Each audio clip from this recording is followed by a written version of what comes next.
I'm ashamed of her. The words detonated in the rec center, sharp enough to still the air. My father's voice didn't need volume. It carried the cadence of a man who'd spent his life giving orders. One sentence and the chatter, the laughter, the scrape of chairs gone. Heads turned. Plastic cups froze mid-sip. This was supposed to be a welcome home. A potluck in a hall that smelled of barbecue sauce and pine cleaner. Instead, it became my execution. The crowd was a quilt of the town I grew up in, retired vets in faded VFW caps, service pins catching dim light, churchwomen fanning themselves with bulletins, teenagers sneaking brownies off the dessert table. I had braced for tension, maybe cold stares. Not this.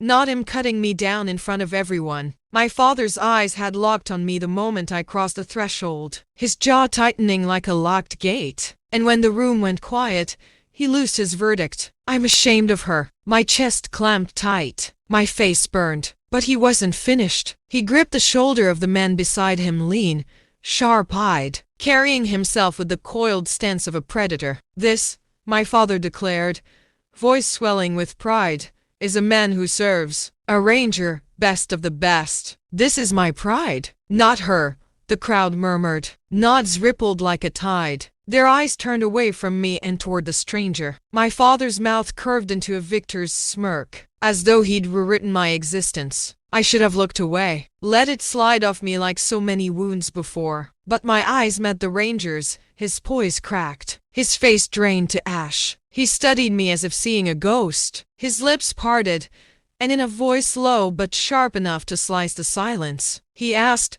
"Are you the ghost of Ops?" The words landed like a flare in the dark. A veteran's hand clenched around his cane. A woman's fan froze mid-motion. My father's smirk faltered. His eyes darted, unsettled. He didn't know that name, but others did. Stories whispered in bunkers. Murmurs passed in briefing tents. Shadows where my work lived. The room no longer belonged to him. To understand why a ranger would blanch at my name, you'd have to rewind to a home where rules were worth more than affection, where I was a daughter who could never be the heir my father craved. He raised me on discipline, not dreams. At 7, he drilled me on the porch, spine straight, eyes fixed forward. Weakness bands, he'd growl, breath sharp with motor oil and instant coffee. In our town, he was a retired major, a parade fixture, his name carved into the Legion Hall's donor wall. At home, he was a barracks commander, and I was the soldier who always fell short. My mother fought him with quiet rebellion. She tucked Otter Lord verses into my coat pocket and whispered, "Some battles need patience, not fists." At 17, I announced I'd apply to the Army's officer program. He snorted into his coffee. "You're not cut for it. He meant my body, not my will." I applied in secret, flashlight glowing over drafts of essays. When acceptance came, he skimmed the letter, slid it back, and said, "Don't embarrass me." He didn't attend my commissioning ceremony. The Army didn't embrace me either. It tested me. Fort Benning forged me, sweat and steel pressing out hesitation. I didn't chase Ranger tabs, those doors weren't open then, but I carved my place in operations and intel, where survival hinged on planning. At Camp Darby, my desk became a nerve center of grids, signals, shifting threats. I learned to hear danger in the hitch of a voice, in the static between transmissions. To pivot before chaos struck. My briefs were lean, my roots airtight.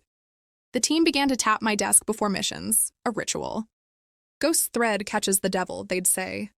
Ghost, that was the name they gave me. Not because I haunted battlefields with blood, but because I saw what others missed. A shadow in the corner, catching patterns before they snapped. In a dust-choked village, I caught a scout's hesitation, rerouted a patrol, and dodged an IED that never made the logs. The team came back whole. No headlines. Just trust. Ghost had saved them. My father never asked about my work. My emails came back unopened.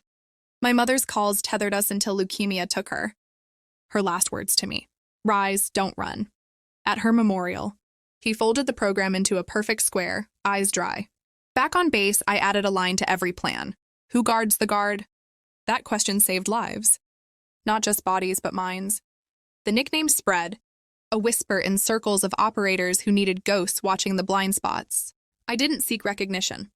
I built webs to bring people home. In the hall, Torres, the ranger, spoke again. Major, he said, his voice steady now. She saved us in Helmand. Silence followed. My father scoffed, clawing for control. She's a planner, he muttered, dismissive. Torres shook his head. She's why we're breathing. The crowd shifted. A librarian who once coached me in debate piped up. Tom, you never told us? The air thickened, recalibrating. Whispers rippled, faces turned. I stepped forward. It's not about titles, I said, my voice cutting through the room. It's about who returns. A retiree rose, hand over his chest. Others followed. One by one, they stood. My father's arms fell slack. His fortress crumbled under the weight of truth. Later at his house, he poured coffee into chipped mugs. His voice was low. I didn't see, he admitted. I held his gaze. You didn't look, I said. But I'm here.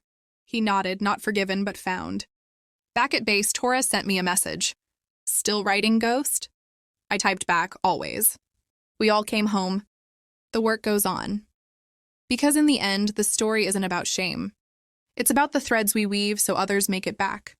It's about standing unashamed when the world tries to silence you. That night in the hall, I stopped being my father's disappointment. I became what I had always been. A ghost threading respect into survival. And ghosts don't vanish. They endure.